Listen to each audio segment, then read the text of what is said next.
Cambridge. He has been through Oxford. He has been through many, many other colleges and universities because it was culture, it was business administration, it was education, it was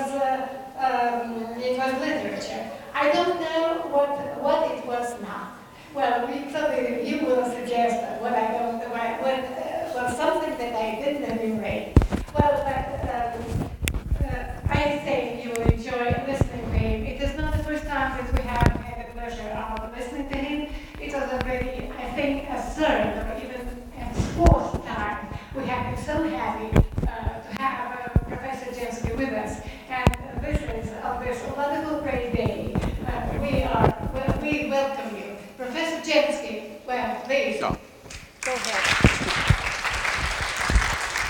I'm not sure why I actually have this here, but I'll wear it because it seems to make them happy back there, and I mean, that's why I'm here.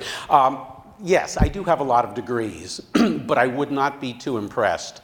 My grandmother used to say I had more degrees than a thermometer, but I didn't work as well. So, be that what it may. I think you know why I'm here today, yes? Well, then tell me, because I haven't the faintest idea. Go on.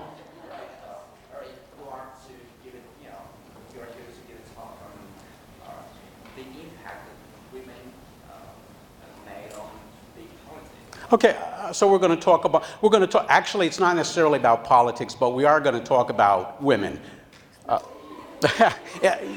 We are actually going to be talking about women. Usually I don't do that except with a bunch of soldiers, but you know, today I'll make an exception with you guys.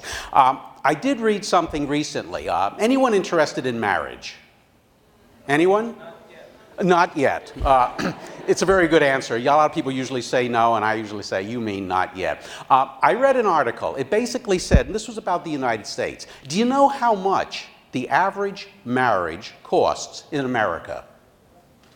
A guess. $10,000, $15,000, $20,000? The whole thing. It actually costs the average marriage $30,000. It's a lot of money. In Manhattan, that average is $76,000. Now, they say the average bride will pay between $2,000 and $5,000 for a wedding dress. They say she'll have an average of 131 guests. Now, I wonder how many people are here. Okay, this would be like a marriage ceremony, about 131. I would be, well, obviously marrying no one. But so 131 guests, a $30,000 shindig, a $5,000 dress. Now here's my question. Who pays for it? No.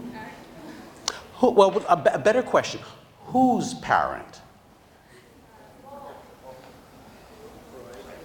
The bride's. Yes, the bride's parent pays for the wedding. Now, here's a question. Why? Oh, because they want to make their daughters happy. And I guess, obviously, the father of the son would be very happy, too, because I don't have to pay anything. No, the truth of the matter is, it's tradition. It is tradition in Britain and America for the wife's parent to pay for the wedding.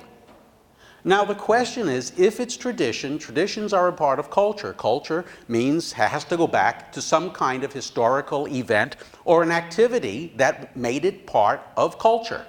What was it? Any idea?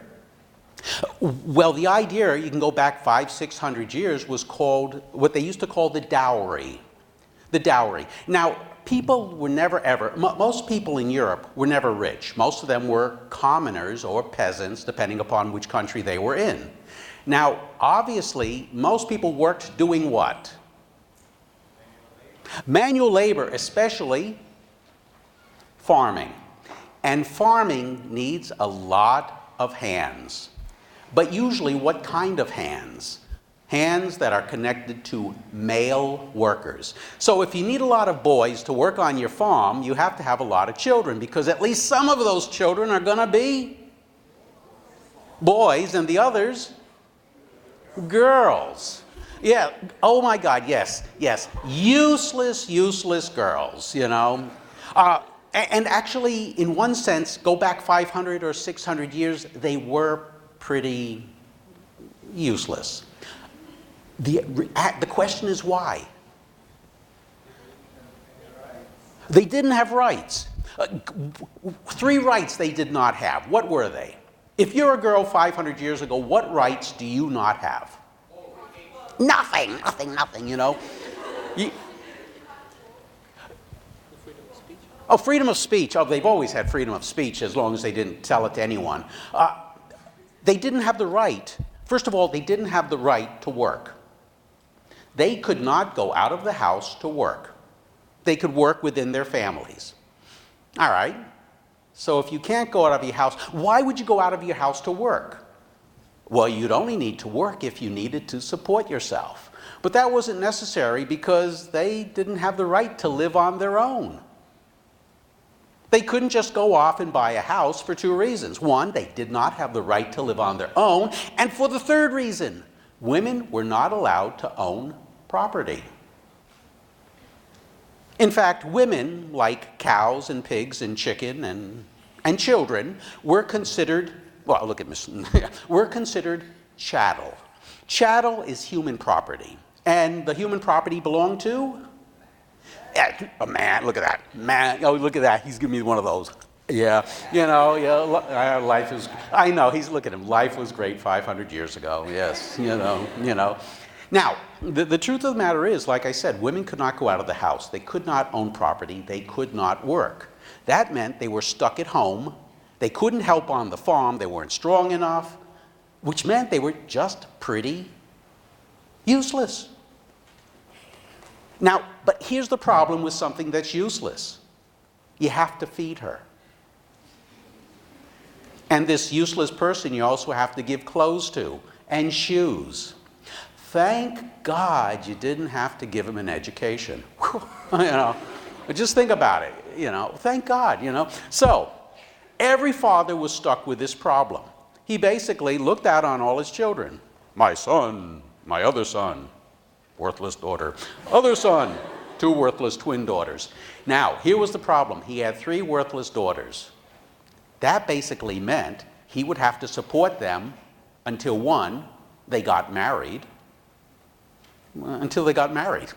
Because they couldn't go out of the house and they couldn't own property of their own. So, how do you get someone to marry them? Because every father understood, as long as he had useless daughters around the house, people who could not work, people who could not contribute to the household, to the well-being, to the work on the farm, he would be poor. He would just, all he would do with the money they were earning, they would have to spend it on something useless. And if I say this several times, then it's because it's necessary for you to understand this was the attitude going back 500, 600 years. Women were actually considered fairly useless. They only could really serve one basic. They could become a wife, they could become a mother. Once they became a wife, they could take care of a house. Once they became a mother, they could take care of the kid and the house.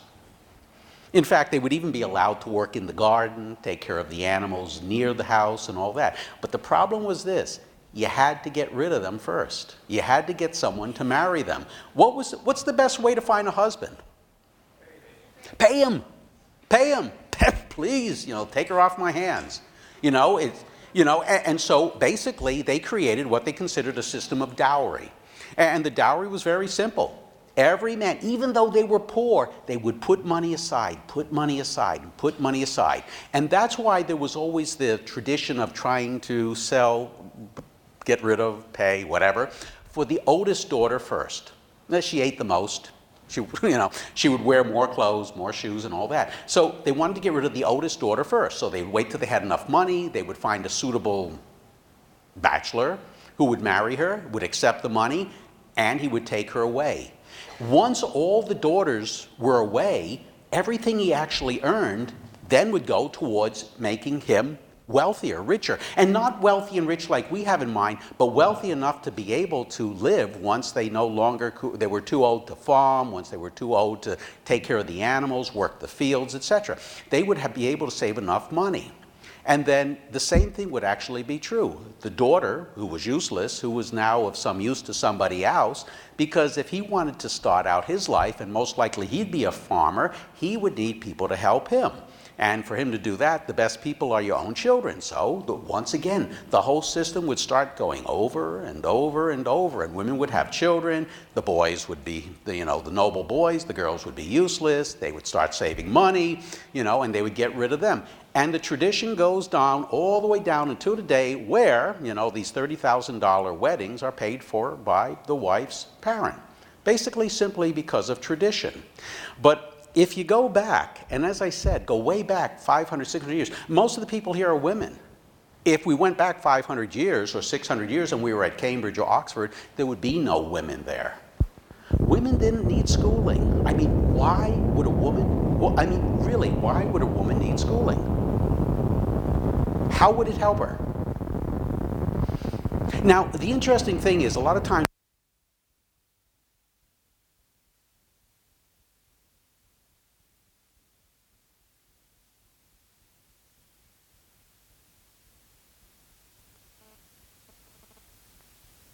going to talk about today, it's also because there was a man behind that woman.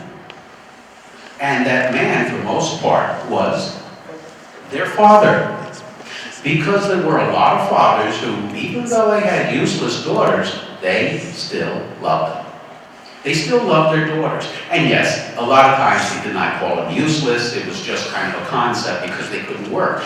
But they did often there would be one child who would distinguish themselves from others. They would distinguish themselves because they would be weaker, they would be frailer, they would be more vivacious, they would be different than the ordinary daughter that they actually had, who was playing with a doll, or learning to sew, learning to cook, learning to clean, and they were more interested in doing other things. And a lot of these women we're going to talk about today, their fathers actually recognized that and encouraged them to do it. Now, life was always hard for women. Life has always been hard for women, not just because they were treated as chattel. That's a very big thing. But for the most part, when you talk about the founding of my country, America, yes, it took a lot of good men, but it took a lot more good women. You know why? Because most of the men, in fact, most of the settlements, the early American settlements were failures. They were failures. And the reason is because the men were all wrong. The men were not colonists. They were colonists by name only. But most of the time, anyone who, hey, look, we can get on a ship, we can go 3,000 miles, 5,000 kilometers to this new world, we can find gold, we can find God, and we can find glory. You know who's really interested in that? Gentlemen. And I talk about real gentlemen. People who were related or close to the courts of England, of France, of Spain. They were close, but they weren't wealthy. They weren't direct heirs. They were never going to amount to anything. They were never going to become dukes or barons or earls or anything like that. They were simply just always going to be gentlemen who would eventually have an estate and not know how to do anything other than to marry well and then have lots of servants. Well, when these people had this idea, I can go to America, I can become rich because of all the gold, because of the glory, they were the ones who were getting on the ships. And the first colonists who were going to America were ships. They were a ship full of fools. Literally, they were just fools. They didn't know how to farm. They didn't know how to take care of animals. They weren't soldiers. They didn't know how to build. They weren't carpenters. What did they know how to do? Complain. And in one sense, one of the first roles that women had to learn how to fulfill is to listen to a complaining husband in America. and do it with a smile on her face while raising children, taking care of the pigs and the cows, and tending the garden, cleaning the house, bringing up the children, trying to educate them as best as she could because, well, what the hell, she never even had an education. And while this fool was out looking for gold or for God or for glory or for some other reason, you know, maybe someone else next door. But, so if we're going to start talking about people, I'm going to talk about women. Do you know who the first woman to be born in America was? Well, it goes back to 1584. She was actually born in 1587, but Sir Walter Raleigh, anybody ever hear of him?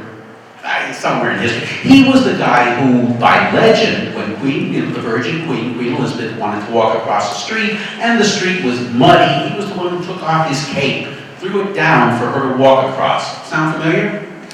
Yeah, well, that was him. And obviously, because of this gesture, she liked him. She liked him. So he was kind of a favorite. He was one of those gentlemen.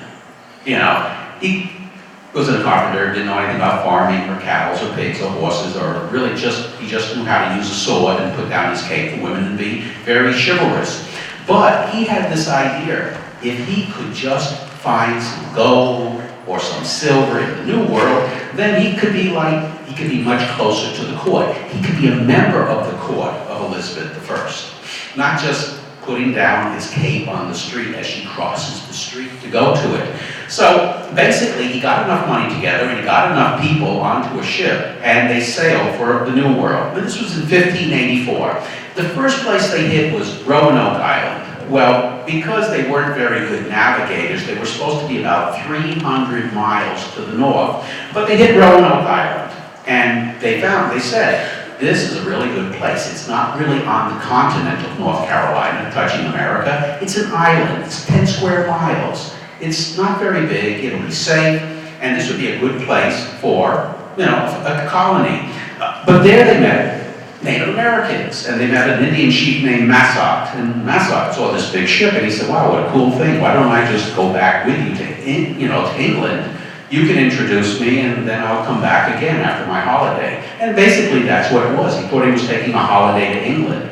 And so the ship went back. It went back in 1585, and they got another expedition together, and this time 117 good men and women. Well, someone had to work. You know, let's be honest. Someone had to work. And someone's going to have to build those houses, take care of those houses, raise the children, the ones that were actually brought with them, though there weren't many.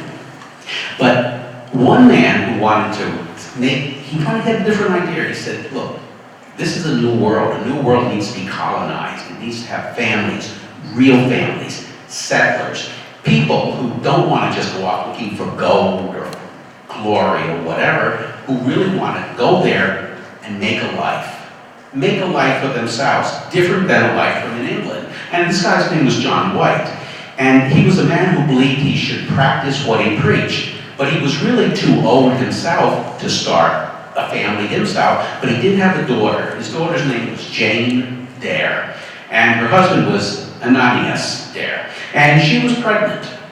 And he thought this would be a really great idea for them to go along on this voyage to Roanoke Island and to set up this, you know, to have their child there. And so they did. They mounted on a ship, they got on a ship, they went across, and they started a colony at Roanoke Island.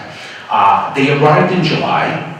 The baby was born in August the following month. And they named their baby, well, Virginia, after the Virgin Queen Elizabeth. It was basically in honor to her.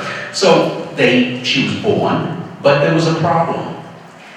Again, on these ships were a lot of men who knew how to do nothing.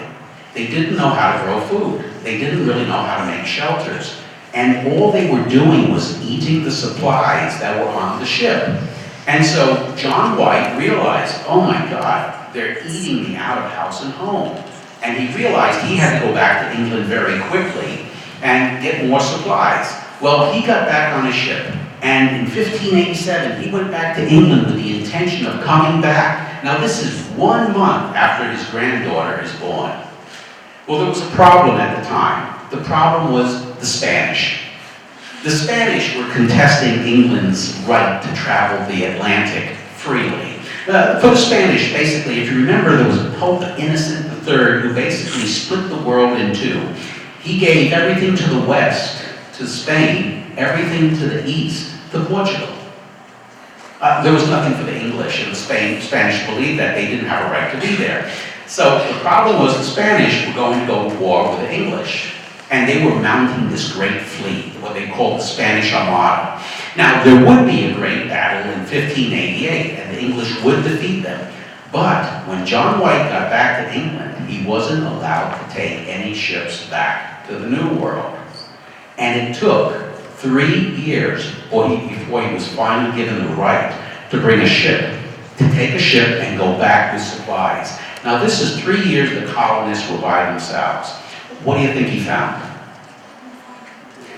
He couldn't find anyone. They arrived, they found an empty stockade. They saw the word Croatoan, just carved into the fort, and on a nearby tree, the letters C-R-O, Crow. He had no idea, but he believed, perhaps because the Croatoan were a tribe of Indians, that maybe things got so bad, they had moved with the Indians. And he was going to go look for his daughter, his son-in-law, and his granddaughter, Virginia. But this is the South, and as we talk about in the South, we have some really inclement weather, and a hurricane started. And the ship they believed the ship would flounder, the ship would be destroyed, and so they set sail and they went back to England. He was never able to get another ship. No one ever knows what happened to this child. No one knows what happened to the 117 colonists who were there. But had she lived, had she been there, she would have been America's oldest native-born inhabitant. Now, it's not exactly what I wanted to talk about, but it is an indication of this is how difficult it was in the New World for not just women, not just for men, I want to say, but also for women and for children. The fact is, in most of the early settlements, more than half of everyone always died. They died of disease. They died from Indian attack, hostile Indians. They died from very bad weather. They died from wild animals, from poisonous snakes, scorpions, from poisonous plants, because they didn't know what they could eat and what they couldn't eat. And it was truly, as Professor Toporego always says, it was truly a frontier. And at the time that America was being colonized, the frontier started right where the water touched the ground. Now, if we want to talk about amazing women and women who have helped to make America what it is today, I guess, to be honest, probably it would only be fair to talk about probably a Native American woman first. I mean, it was their country. It was their country. And if there was one who was ever responsible for helping, one woman who stands out, Matawaka. You ever hear of Matawaka? Oh, maybe you heard by the other name, Matawaka. It means beautiful stream between the hills. Now, how about Amanuit? No? Still doesn't ring a bell. How about Pocahontas? I got it. So Walt Disney, been there, done that. Now, the interesting thing is, Matawaka was basically her secret name. There is a reason we know it today. She should never have told it. It was given to her by her father, Powhatan. Now, this was a man's man. This was the chief, and he was chief of an area called Tissanakamoka. And think about it like Virginia. Now, there were 30 Algonquin tribes basically united under him. Now, the best way to unite the tribes is how? Well, yeah, let's do this. I guess that means to have sex with as many women as possible. For him, basically, the idea was that every tribe should send a very eligible virgin squaw to him, and he would have a child with the squaw. So the tribes, we know he had at least 12 tribes sent women to him. He had children with these tribes, and the women were then immediately sent back to the tribe from which they came. He supported them until they finally married, but he kept the children. Now we know he had at least 12 children this way. One of the children, Matawaga, this beautiful stream between the hills, was different than all the other girls. I'm not talking about the boys, but the girls. She was different. They said she was playful, she'd never listen, she'd go running off. She loved to run around naked, doing somersaults and cartwheels. We know that because she would even do it in front of the English. But because of her devilish ways, her playful ways, her name became Pocahontas, which means playful one or mischievous one. Now, this is important because she was born in 1595. Now, when she was 12, 1607, was when John Smith and the Jamestown colony came into being. Now, they brought a group of settlers, again, people who were gentlemen. They were all men. They were mostly gentlemen. They didn't know how to hunt. They didn't know how to fish. They didn't know how to farm. They didn't know how to do anything other than, hopefully, look for gold. And that's all they actually did. And literally what happened, they ate up all their supplies. They ate up the supplies and there was nothing left for them, and the winter was coming. Well, John Smith had this idea. Winter's coming, they need supplies. He took off in a small boat going up what they called the Chickahominy River. And he went looking for supplies. It was a hunting party, even maybe looking for some Native Americans who could possibly help them. Well, his entire party basically disappeared. They were dying off one by one until he was alone, and eventually he was captured by the Powhatan Indians. The only thing that really saved him was he had a compass. And the Indians were going to kill him, but he had this compass. And they were so fascinated by it that they brought him to Powhatan. Now, according to legend, and we don't really know whether it's true or not, it was stated that he was going to they were going to kill him by basically beating out his brains on a rock. And according to tradition, it was Pocahontas who saved him, who basically offered up her own head in place of his. And they say Powhatan spared him and brought him back to the colony. She accompanied him back. Now, unlike the films and all that, there is no evidence that she basically was romantically involved with him. She liked him very much. In fact, when she got to the fort, this was exactly what someone who was considered very playful would like. She could run around the street. She was running around the streets naked. She was turning cartwheels. She was so fascinated by the English that she saw they had problems. She talked to her father, and the father said, this is their problems. But she refused to listen to her father, and every 3 or 4 days throughout the winter, she was bringing them supplies. Because she was a princess of sorts, her attendants, they were bringing food all throughout the winter to help keep them alive. Now, if it hadn't been for her, they never would have survived that first winter. Never. But there were never really ever good feelings between the colonists and between the Powhatan Indians, because the Powhatan Indians basically just saw them out just as a virus. They were just going to come. More and more of them were going to come. They were going to spread out. They were going to take his lands. And so there were times, there were about 6 years of warfare going on between them. And all throughout that time, Pocahontas was the only one still in favor of trying to help the English, even trying to persuade her father to help them and at least not kill them. Eventually, in one of the raids, a number of settlers were taken. They were taken prisoners by Powhatan. And she wanted to do something. She talked to her father, said, please free them. He said, no. But she went to another tribe to try to talk to them to help the settlers. But this other tribe had become very friendly with the English, and they were never really close to Powhatan. And what they actually did was they gave her over to the English, and she was, in 1612, held captive at Jamestown for 1 year. Now, it wasn't so bad for her, even though there's all different kinds of chronicles about what happened to her there. But we do know this. She became a Christian. She became a Christian in that year. There was a minister named Whitaker, and he saw it as his special obligation, his special duty to help turn this heathen, this savage, into a Christian. And he got her to convert. He got her to wear English clothing, to take off moccasins, to wear shoes, and to start speaking English. Now, after this, things started getting a little bit interesting because there was a man, John Rolfe, who basically liked Pocahontas very much. Not John Smith, John Rolfe. Now, he basically was a tobacco farmer, but he liked her. He had a bit of a problem, though. She was a savage, and so he wrote to the governor and asked for permission to marry her. He wanted to do it because he wanted to save her useless soul. He said, "It is true, I love her, but I also want to save her soul." So he was actually given permission to marry her, and they did marry.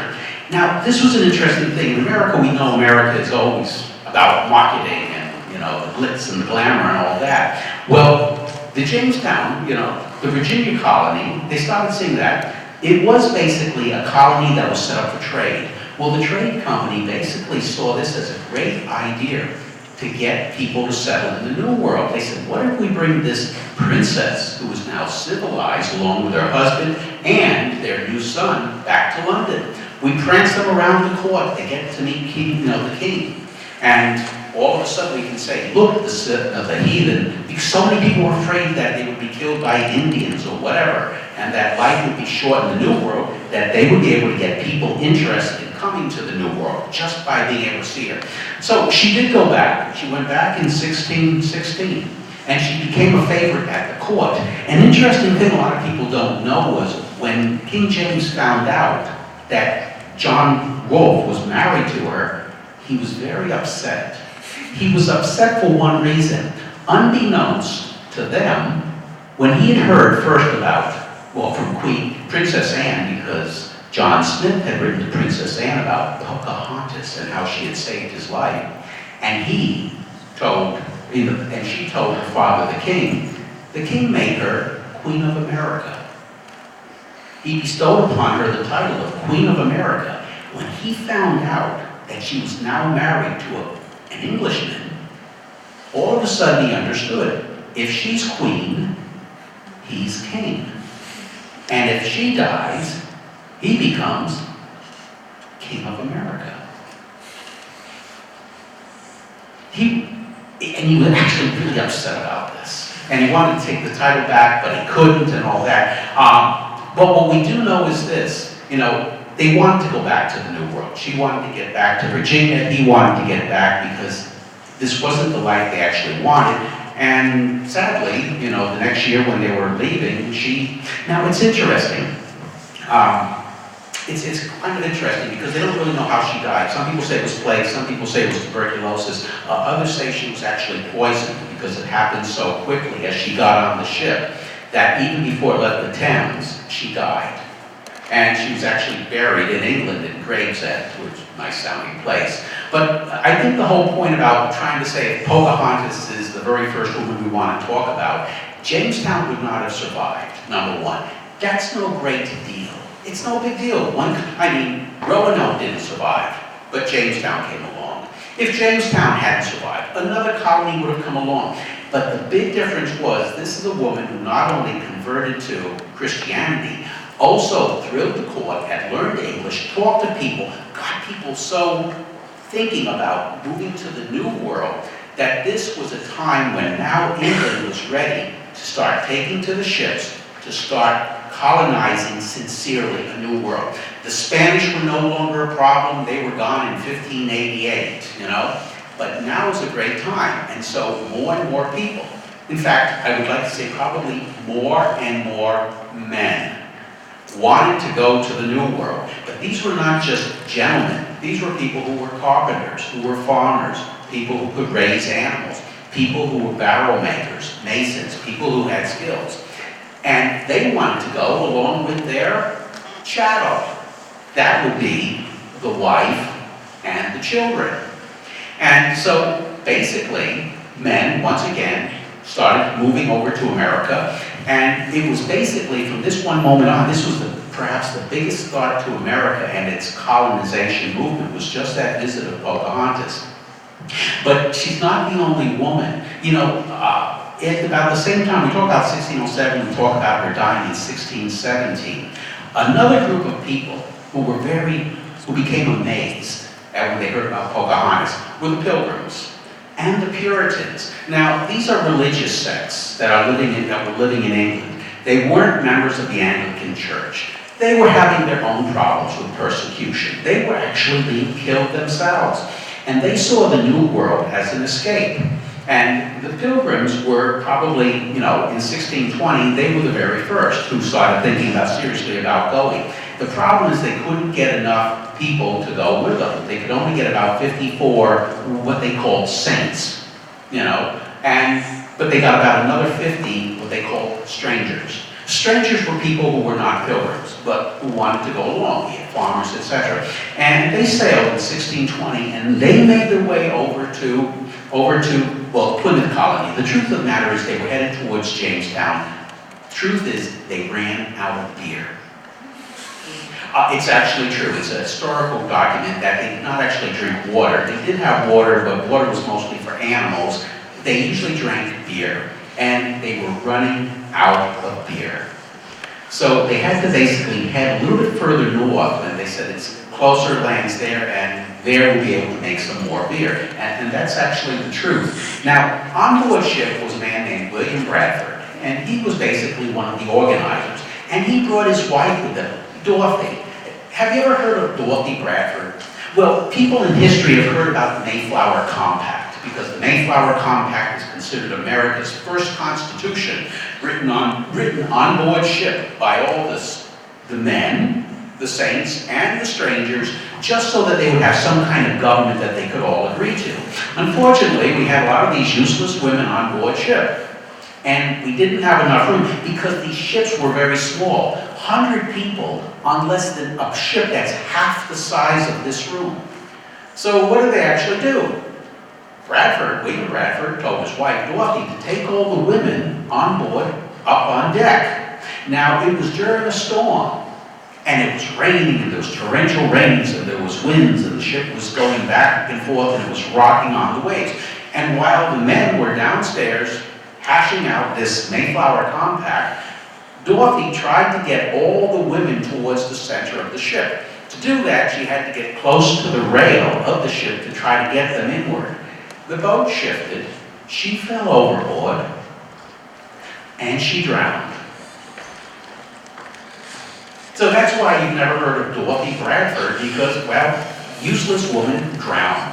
Didn't even see the colony, never even set foot on Plymouth Rock, never even set up a household. But what's interesting about that is not the fact she died, the fact that she was considered useless, or that she tried to do something useful, was the fact that had she not died, Bradford never would have dedicated all of his time to making this colony work. And this was a tough colony to make work, because there were, as I said, there were now 103 of them from 104. They got there, bad time. First, they had no beer. I mean, that's bad enough. I don't want to admit. But they were running out of food. And most of them, by the end of the first winter, 54 of them had died. There were 49 of them left, when finally, the Native Americans finally came and started to help them to grow, how to grow. Well, you know the whole story, help them to grow crops in the New World, crops that they didn't have in Europe. And because of that, they were so thankful they had the first Thanksgiving in 1621. Old story, we know all that. But again, poor Mrs. Bradford, she never lived to see it, but of course Bradford was the one who could spend all his time now, organizing the colony, getting things organized. Whatever it was, a gentleman would actually do. Because unfortunately, he didn't know how to grow. He couldn't plant food, didn't know how to raise animals, wasn't much of a builder, wasn't a soldier or anything like that. So basically, poor Dorothy died, he lived, and Plymouth went on. But again, it's all these women that seem to have minor roles. In one sense, we talk about minor roles, but these people actually do have a distinct part in making America successful. The only other woman about that time period was a woman named Anne Hutchinson. Now, this is a woman who was born in Lincolnshire. Her father was a minister, but her father was a disgraced minister. And for him, he understood that He only had one daughter, Anne. And he looked at her and he said, Anne, no matter what you read, if you read the Bible, question it. Ask, what does it mean? Find out from the very beginning. Don't let anyone, not even a man, tell you what the Bible means to you. So she read and she read and she read the Bible. Eventually, 10 years after the Pilgrims, the Puritans went to America in 1630, and she came over 4 years later. Now, she would attend Sunday service because at that time there was something called the doctrine of works. The doctrine of works basically means if you want to be saved, if you want to go to heaven, you must go to church. You must practice what the minister says. You should behave the way that you should obey the laws. Do what the priest says. You should go to church. You should work hard. And it was called the doctrine of works. She got over there in 1634. She started going to church. And she had some strange ideas. First of all, she started questioning what the ministers were actually saying. So she made a decision that after every Sunday service, she would have people come over to her house. And she would have these meetings. And she would talk to these people about what did they believe the Bible actually meant. What did the Bible mean to them? And all of a sudden, she started something called, it was called the doctrine of grace. And the doctrine of grace basically said, why should people listen to the government and do what the government says? In fact, why should they listen to ministers and priests and do what ministers and priests said?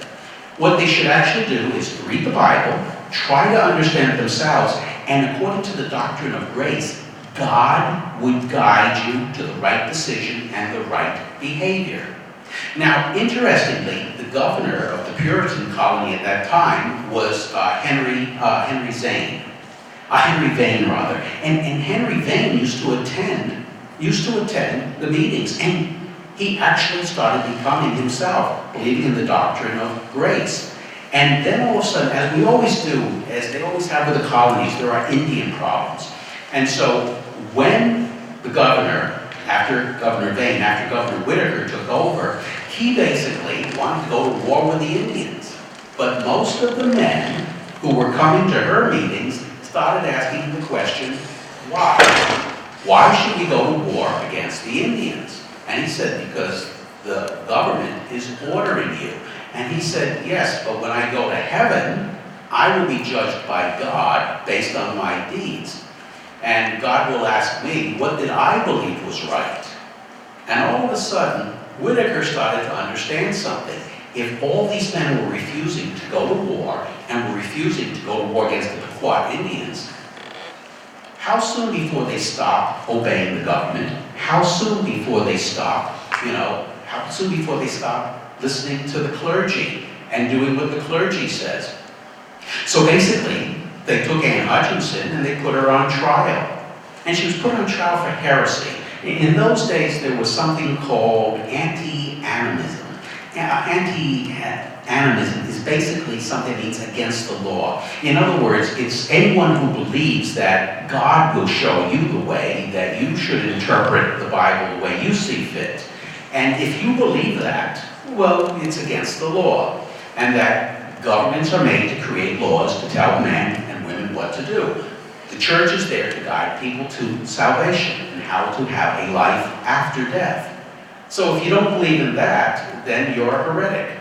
And she actually, during the court case, she was actually defending herself. And she was actually doing a really good job. Because one, she had read the Bible. Her father had encouraged her to do it. She read it. She knew it backwards. Every time they were trying to question her, she had an answer from the Bible, which supported her. And everything probably would have gone well, except for one thing.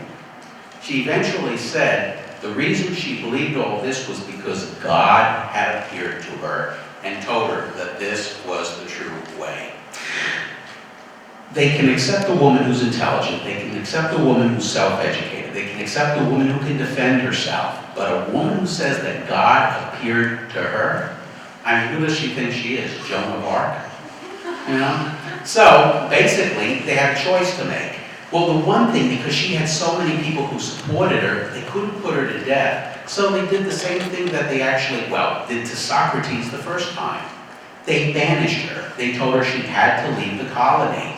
And so she went off to Rhode Island, which was the smallest state in the Union, which was also founded by a man named Roger Williams. Roger Williams didn't believe in all the Puritan ethics themselves. He believed that there's kind of a middle road that, come on, we should be able to have some fun. I'm not saying lots of fun, but at least some fun. And basically she went to join him. But even there, she basically found that she was too close to the Puritans, and so she decided it would be best for her to move in with the Dutch down by New York City. And she took herself and her 7 children, and she moved down to Long Island Sound to be by the Dutch. Sadly, Anne Hutchinson dies. Believe it or not, the Indians go on a war party, and the Indians that she was actually trying to save and not have people go to war against actually ended up killing her and 6 of her children and taking one of them captive. And again, poor Anne Hutchinson. So in one sense, again, the life of women was never easy. They were expected to have lots of children. Why? Because lots of children died. But they were also expected to work hard. Work harder probably than their husbands, because not only did they have to take care of the family and raise the family and try to educate them as best she could, she also had to take care of the house and the garden and the pigs and the cows and all that. While men were doing a lot of pretty useless things, like talking about politics and government and religion and whatever else men talk about when they're all together at taverns. But so again, it seems like America has this history in the very beginning of people who were creating thoughts and concepts that were to become very important in American history. And these poor women, be it Virginia Dare, who died no one knows how, be it Pocahontas, who may have been poisoned, or even, at worst, even got plague from the people she tried to actually help. Or if it's Anne Hutchinson, who's attacked by Indians, these are the first 3 people. And like I said, I kind of chose people who were different than other women because it was easy to be useless and to consider yourself useless. And say, look, I'm just a woman, I have children, I raise my children, I do the cooking, I do the cleaning, I do the farming tasks around, I take care of the garden, I take care of, It's easy enough to say that. It was very difficult to be just the opposite. And probably if it wasn't for women like that, America would never have become the kind of country that it did actually become. We know about a lot of famous people. We know about George Washington. We know about, John Adams. We know about Thomas Jefferson. And, we know about these people as presidents, and we've never really ever asked the question, were they simply free thinkers? Well, George Washington was pretty much a free thinker. He's probably just about the only one.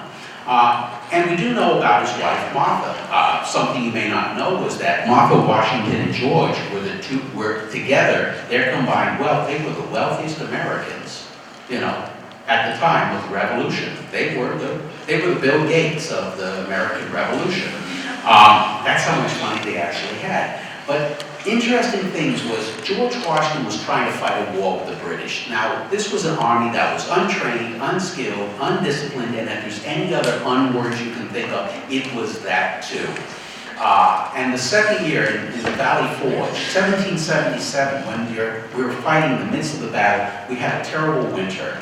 Now, George Washington never got off his horse. They said he was always seen prancing around on his horse through the camp, trying to look dignified, trying to look impressive, trying to look as if he was in control. But his wife, Martha, was on the ground, and she was trying to raise 4 children at Valley Forge. She was cooking, she was cleaning, she was tending wounded soldiers, she was sewing clothes for the soldiers. And they say that a lot of people would have deserted that winter, not because of George Washington. They didn't desert because they saw Martha. And they basically, even in letters that they actually wrote home, they talk about this woman they understood that this is a wealthy woman who was living the same as hers. But it wasn't just her living there. She had her children there, which was unfortunate for two of them because two of them died over that winter. Her youngest daughter, Patsy, and her son, Jack, both died. She was left with two children, but she still did not despair. She buried her children, and she went on doing what she had been doing, sewing clothes, helping the wounded, tending to, helping her husband. People became inspired, but she met two other people while she was there. First of all, she met Abigail Adams, who became a lifelong friend because Mr. Adams became George Washington's vice president and our second president. But she met another woman named Molly Pitcher. Well, actually, her name wasn't Molly Pitcher. Her name was actually Mary Ludwig. But at those days, if your name was Mary, the popular name was for people to call you Molly. Molly was a camp follower. Camp followers have never had good names, but they are basically, like Martha Washington, women who follow the camp. They take care of the men. They do the cooking, they do the cleaning, they sew, they take care of wounded, and they often, like I said, they also take care of their own children, but they follow their men from battle to battle. Well, her husband was an artilleryman, and at the Battle of Monmouth Courthouse in 1778, Molly was one of the women who, when she wasn't sewing, cleaning, cooking, was in charge of getting water. Now, she would run down to a stream, she would get these pitchers of water, and she would bring them up for men to drink who were manning the cannons, and she would pour water over the cannons to keep them cool. And she would run back down all day. And during the Battle of Monmouth Courthouse, half of the artillery batteries were destroyed by the British, who were much better gunners than the Americans. At one point, a cannonball blows up near the cannon her husband's at. He's already got heat exhaustion. He's wounded, and there's no one to man the cannon. Molly Pitcher throws down. Well, she was always called Molly Pitcher because when they needed water, they would yell, "Molly Pitcher," and she would bring a pitcher of water, so everyone eventually forgot she was Mary Ludwig and she became Molly Pitcher. But she started manning the cannons. She literally started manning the cannons because she had watched them so much. She had watched them so often, how they did it. She was picking up the cannonballs. She was ramming them down the cannon. She continued to fire all day by herself, 100 degrees weather. When men were falling, batteries were dying. In fact, one man who witnessed it, who saw her at one point, because she had to spread her legs wide, because she had this dress on, a cannonball came right between her legs and ripped through her dress and her petticoat. And this is a woman who basically looked down, touched herself to make sure everything was still there, turned, smiled, and said, "Wow, a little bit higher, and that might have been pretty bad." But she went on to continue firing all day until Americans won at the Battle of Monmouth Courthouse. After that, George Washington had heard about this, wanted to meet this Molly Pitcher. He made her a sergeant. She became the first female sergeant in the American Revolutionary Army. And she eventually, that's the name she became known by because she followed her husband throughout the rest of the time, but now she helped man cannons. She was there at Valley Forge as a camp follower. She was there with Martha Washington. She was there with Abigail Adams. And Abigail Adams, who always thought that Molly was kind of crude, uneducated, but very good in battle. Useless as a woman, but good in battle, and liked to swear like a soldier. Abigail Adams was an entirely different person. Like other women of that time, she wasn't allowed to have an education. But her father told her, because she was the sickliest of all the children, the daughter, he told her to read. And she developed a fondness for reading. And as she was growing up, she was reading Shakespeare, she was reading politics and government, she was reading about religion, she was what they call theology, she was reading about geography, she was reading about anything you could possibly imagine. Now, what's important about her is that she fell in love with a man named John Adams, which was her third cousin, and she ended up marrying him, and he eventually was one of the men who went to the American Continental Congress before the war to try to make a decision. What do we do? Do we fight a battle? Do we fight the British? Do we try to find reconciliation? Well, what we know about the Continental Congress, what we know about what goes on and the decisions that were made, we now know because of the 11,000 letters that she exchanged with her husband from the time of the Continental Congress through the Revolutionary War, through the beginning years of government. And what they actually found out when they started looking at these letters was that her husband John, who was quite the statesman, was asking her for her advice. How do I answer the man who has said this? How do I answer the speaker who said this? And she was a very knowledgeable woman, and she would write from what she had learned. She would give him answers, and he would use those answers. And so we actually understand that John Adams, a lot of what he had said at the Continental Congress was word for word what his wife had advised him to say, based on what she thought. There are also letters in which she says, and something I think you need to do, you must show everyone that you are a man, and even if you are the only man, you must stand up and say, this is the birth of a new nation that must be different from the old. And in this new nation, women must be treated equal to men, and blacks must be treated equal with whites. And in her letters, she kept saying it, and she kept using rationale. Why it is wrong to make women second-class citizens and to consider them useless. Why it is wrong that slavery should exist in a country that's calling itself free. And he wrote back one time, and he basically said, we are so happy with the work that we have done. We are showing the world that America can be as close to human perfection as possible. And she said, if you say we are as close to human perfection as possible, I believe you. But I only feel sorry that we have so many few instances on which to base that perfection. And so she was a woman who knew exactly what it meant, to have she knew exactly what kind of government America should have. She probably knew better than Adams, and probably better than most of the people who were actually at the Congressional Congress. And when George Washington first, after the war was over, George Washington asked John Adams, you have an intelligent wife. An intelligent wife will help you and help this country.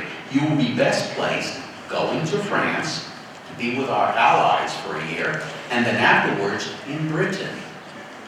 Because in Britain you are going to be criticized and you are going to be talked down to because you are a new republic. But I believe that your wife, Abigail, will have something interesting to say in answer to any kind of criticism. And so she did accompany him to France. But interestingly, she saw how the French worked. She saw design, she saw decoration, she saw architecture. Then she went to London. And she'd never been to London before, and she saw how the British dressed. She saw she basically saw how the Europeans did things. She saw what culture could actually be. And she always told her husband that what you see here, the best of the French and the best of the English, is what America has also got to be. We cannot just be a country of our own making. We must also be a country that's not afraid to imitate what is good and excellent in the world.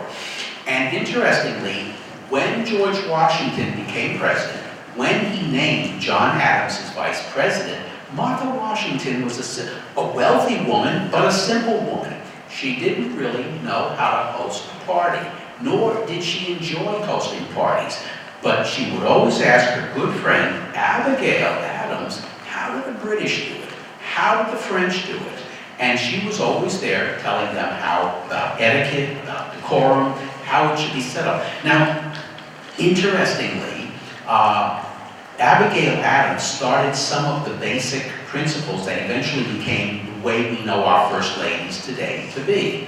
You know, what it is their role is. She started helping Martha Washington to create a role. Now, at that time, there was President Washington and Lady Washington, which was Martha. But a lot of people saw Abigail, and her biggest problem was her mouth. She was not afraid to express her opinion. And too often she was expressing her opinion. And even after even after the country was made, even after we fought the American Revolution, even after we declared our independence, we won our independence, we created a constitution, she was the one who wrote to her husband. And she said, it's shocking that a country that has come so far, that has fought so much, to have so much, that Washington, well, at that time Philadelphia, but during her last year, Washington can be full of people, full of envy, hatred, and uncharitableness. Why is this the nature of politics? Now, when she was helping her husband to become president, because George Washington served his two terms, she was the one who really helped him to become president. Adams never would have been elected. You know who he was running against? Thomas Jefferson. Well, Thomas Jefferson was popular because, one, he was an anti-federalist. He did not believe in a strong central government. He believed that states should be the strongest and that the central government should be kept basically weak. Well, most people believe that. But Abigail Adams, always had a good answer for everything. And she wasn't afraid to tell people what, she thought. Alexander Hamilton, who was head of the Treasury and a powerful man, she looked at him and basically she turned and said, now I know what it's like to look into the eyes of the devil. And even when people were being appointed, Madison was being appointed as a mission, on a mission to France, she was asked, well, what do you think about Mr. Madison? He eventually became our president. I believe he's a man of integrity and principle. Of course, I have lots of doubts about what principles he actually believes in. And so she wasn't afraid to say anything. In fact, every time her husband made a mistake, when he made a wrong appointment, when he signed a wrong law into being, the press immediately jumped on it and said, well, it is obvious that Abigail is back home in Braintree visiting her mother. Otherwise, her husband never would have made such a foolish mistake. Well, John Adams tried, but 11,000 letters that basically says all her advice, everything she believed in, and when you look at what she basically says, and then you look at our Constitution, when you look at our Declaration of Independence, when you look at all our documents, and you start to see her ideas coming out, and you understand that John had asked her what she thought of this and what she thought of that, she probably would have made a better president than he actually did. But, and that's probably why he only ran for one term, because she was too open-mouthed. She made too many enemies because she wasn't afraid to say, I guess it's good to be the president's wife. But it was interesting that they used to call her Mrs. President. As they would call him Mr. President, they would actually call her Mrs. President. And, they would always speak about her in the press, never really kindly, but also and she was once accused, which is kind of interesting. She was told that women shouldn't think about politics, because if they think too deeply about politics and government, it will do irreparable damage to their brains. Now, which is interesting. Do you know what, we talked about Susan Hutchinson, and we said she was the one who wanted to talk about the Bible. Governor Whittaker once said to her, women should not think about religious matters too deeply because it will do irreparable damage to their brains. So I'm beginning to wonder what it is in my country that we actually believe women could talk about. Or maybe they weren't allowed to actually talk at all.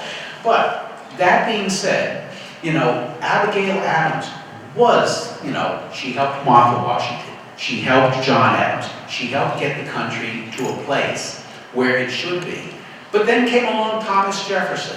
Now, interesting about Thomas Jefferson is that he originally didn't like John Adams. John Adams believed in a strong central government. Jefferson believed in strong states.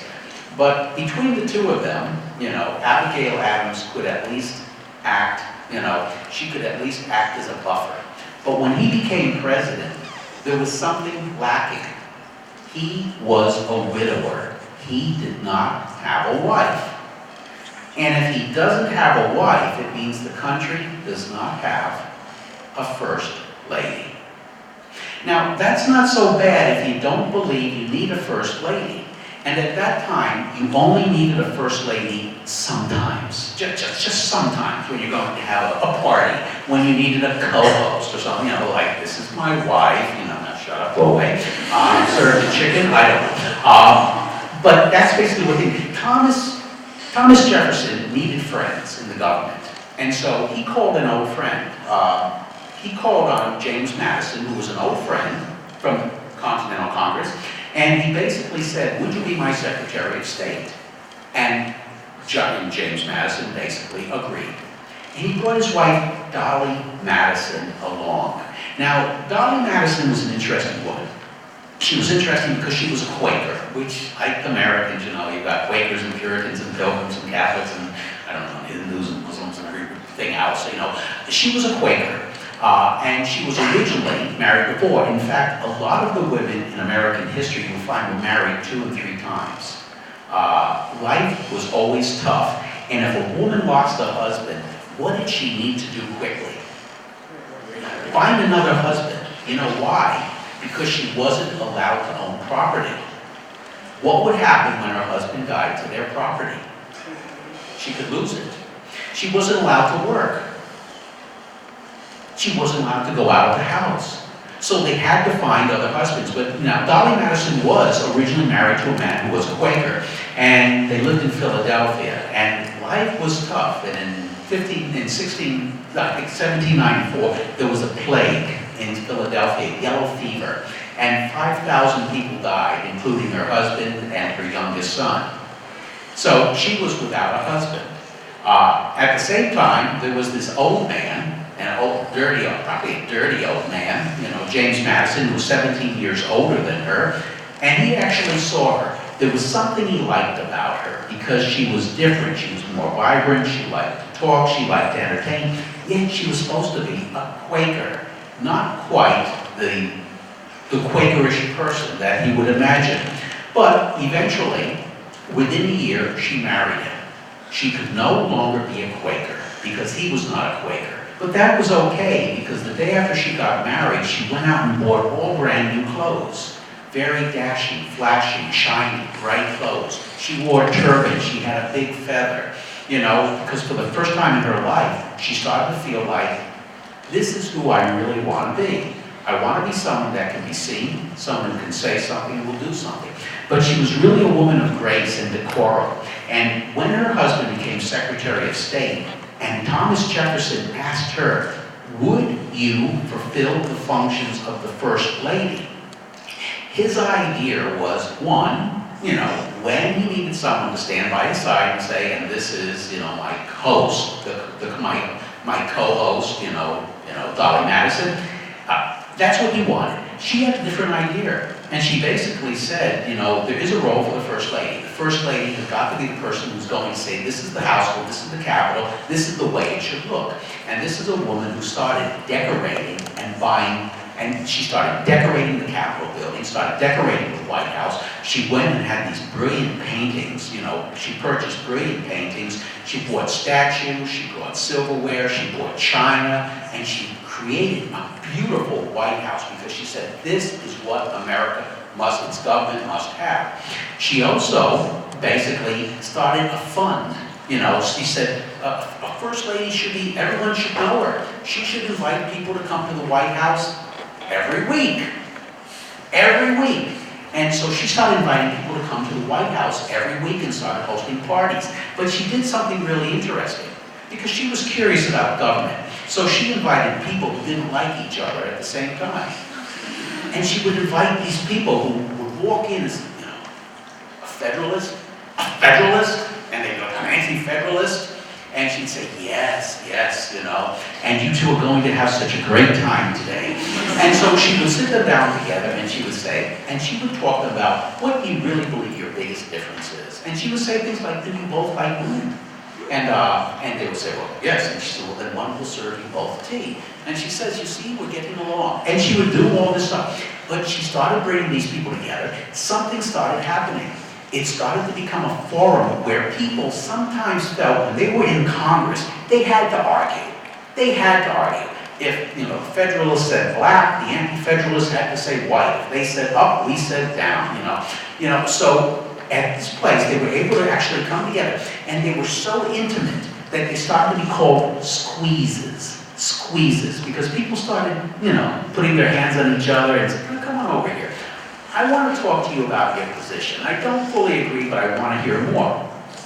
And she was getting so many people cooperating, and that Thomas Jefferson was having a much easier time as president, you know, and he started thanking her and said, I can't believe you're bringing these people together.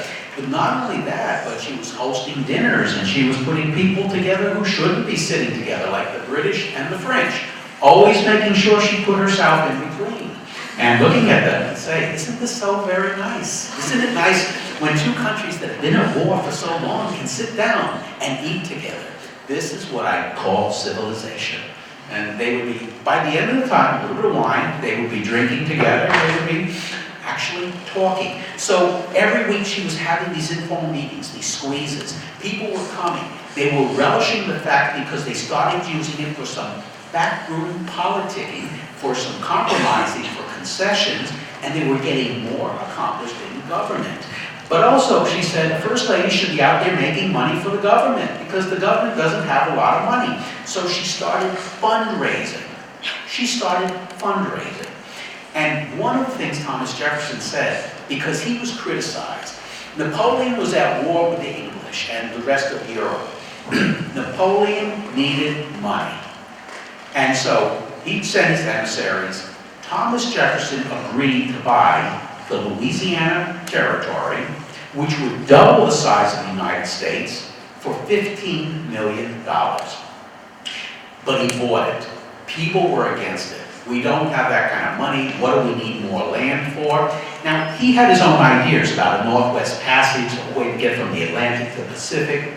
But he also believed in manifest destiny, that America is a country that must go from the Atlantic to the Pacific. And anything he can do to make this manifest destiny work, he will. But he also, because he spent so much money buying this land, he had no money to get together an expedition to explore it. So Dolly Madison thought and said, I can do that. And so she started fundraising for an expedition to go out.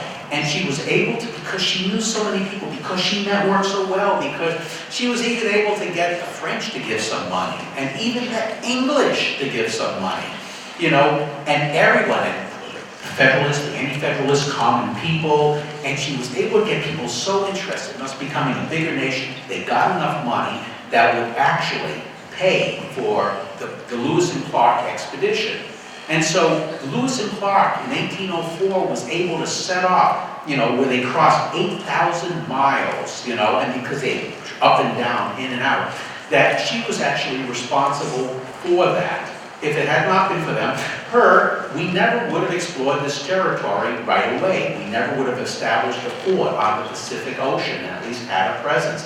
And not only that, but we probably would never have met another woman who is perhaps the most memorialized woman in all of American history. There are more monuments, more statues, more celebrations to this woman than any other woman. You know who it is? Sacagawea.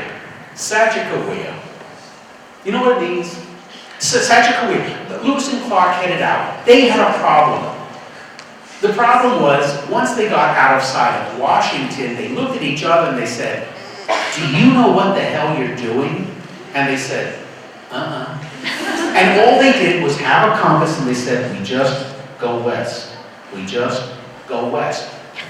Now, they understood there were vast mountains. They didn't know how they were going to get over them. they didn't know which way they should actually go. Which ways were the hostile Indians, which way were the friendly Indians. They didn't really know exactly how they were going to outfit themselves, how they were going to supply themselves, how they were going to find boats, how they were going to find horses, how they were going to do anything. But 8 months out, they came upon a tribe of Indians called the Hidatsa. The Hidatsa, there they met a Frenchman. Now, this is an interesting thing. Their biggest problem, they said, was we all speak English, except for one man, Francois Labiche. He speaks French and English. So when they got to the Hidatsa, they met a man, Toussaint Charbonneau. And Toussaint Charbonneau spoke French because he was French. Now, what they also discovered was that he had a wife, Sachagawea, which was a Shoshone. And they said, wait a second, what is all this? They said, well, here's the story. She was a Shoshone Indian. She was born with a Shoshone nation. They were off buffalo hunting. The Hidatsa raided the village. They stole her as a child when she was 12. They carried her off to their village here. She was made a slave, and eventually there was Toussaint. And he used to like to trade, to gamble, and to drink. And the Indians with whom he, the Indian chief used to like to gamble and trade and drink. And they don't know exactly what happened, but the Indian chief owed Toussaint money. So instead of money, he offered her Sachagawea. Now, Sachagawea is basically the name that they gave her. No one really knows her Shoshone name, but Sachaga, basically, it means bird, and Wea is woman. Her name was basically bird woman. But now, interesting, she spoke Shoshone and Hidatsa. Her husband spoke Hidatsa and French. Jean-Baptiste Labiche spoke French and English. So, in order to speak to the Shoshone Indians, the Americans would speak to Labiche, who would translate it into French for Toussaint, who would translate it into Hidatsa for Sachagawea, who would then speak to the Shoshone in Shoshone and then bring it back again. But with all those language skills, they were at least able to talk, speak, communicate. But more importantly, Sachagawea was an interesting person. She was already 7 months pregnant when they met her. And so they said, well, she probably won't want to go on an expedition. But after she had her child, she decided she wanted to go with her husband and she carried, every time you see a monument of her, she's got her child. And she always kept, then we'll finish it in 5 minutes. She kept her child always on her back, always with her.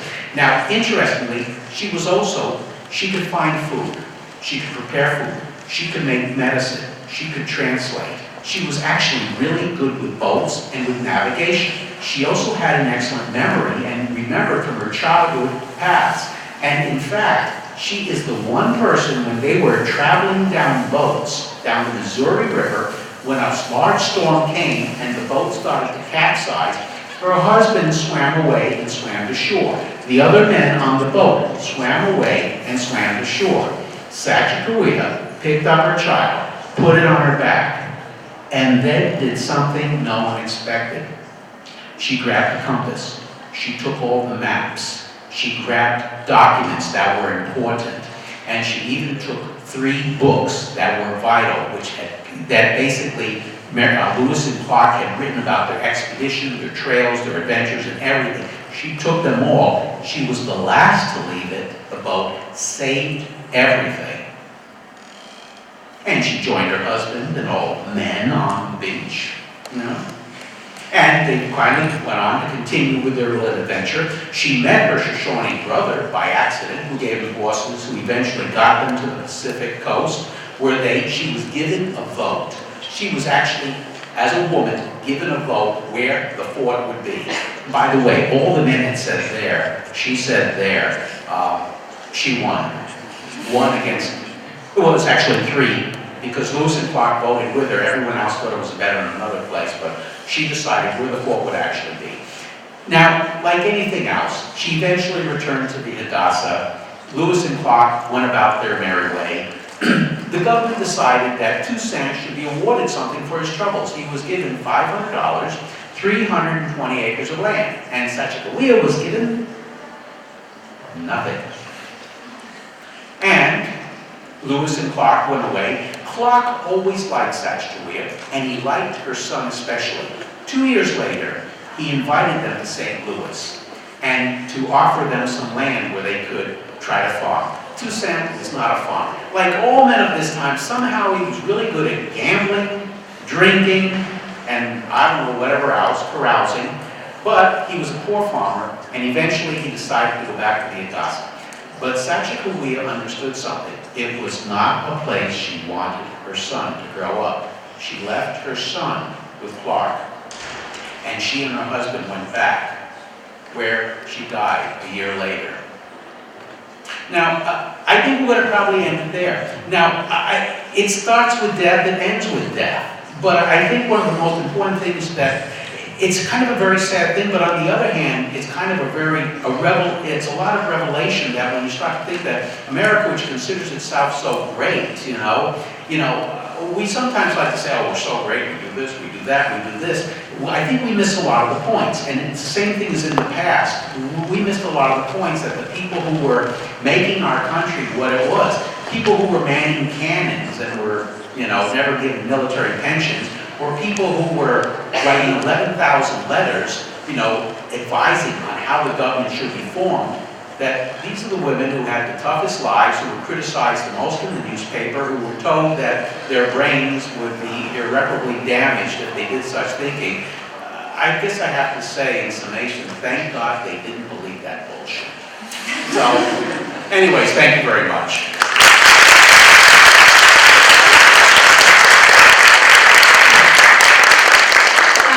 I think that we have to thank very, very much for this absolutely exciting and wonderful lecture. And we saw what I said at the beginning of the lecture, well, education in action. I think that's what we have seen. And it was an insight for all of us into the history and the culture of America. Well, it was not about Victor Helsley within these wonderful walls of this university, Professor. And as mentor of our today's meeting, well, may I give you this? Well, this is the inscription which I pulled out. Well, on behalf of all of you present, of course, to Robert Jensky, professor who knows a lot about America, history, culture, and all the other things, and not only that, and is ready to share his knowledge with the professors and students of Moscow State University. Thank you.